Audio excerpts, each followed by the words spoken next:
আমি একটা পাত্রে নিয়ে নেব কিছু পানি, আর এবার নিয়ে নেব একটা বাটি, আর বাটিতে দিয়ে দেব কিছু সয়া ওয়াক্স আর স্টেরিক অ্যাসিড। আর এগুলা যাতে ভালোভাবে গলে যায় সেই জন্য আমি একটা নাকুড়ি দিয়ে নেড়ে চেড়ে দেবো যাতে এগুলো ভালোভাবে গলে যায়। আর গলে যাওয়া পর্যন্ত আমাকে অপেক্ষা করতে হবে। যখন মোমগুলো গলে যাবে তখন আমি পাত্র থেকে নামিয়ে রং আর ফ্রেগরেন্স অয়েল মিশিয়ে দেবো। রং আর ফ্রেগরেন্স অয়েল মেশানোর সময় ভিডিও করতে মনে ছিল না, তার জন্য আপনাদের দেখাতে পারিনি। তো যাই হোক, মোমগুলো মোল্ডে ঢেলে দিচ্ছি। মোল্ড থেকে ডিমোল্ড করতে আমার 40 মিনিট সময় অপেক্ষা করতে হবে। এখন ডিমোল্ড করছি।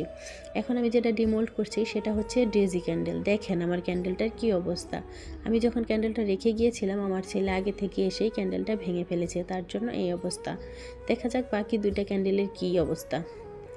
এখন যে ক্যান্ডেলটা ডিমোল্ড করছি সেটা হচ্ছে রোজ ক্যান্ডেল। দেখেন কতটা সুন্দর আর সফট হয়েছে।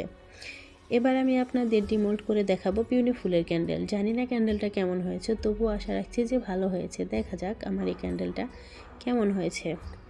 দেখেন বন্ধুরা আমার এই ক্যান্ডেলটা কতটা সুন্দর হয়েছে, যেমন রং তেমন দেখতে। আমার কাছে তো অনেক ভালো লেগেছে। আপনাদের কাছে কেমন লেগেছে কমেন্টে বলে যাবেন।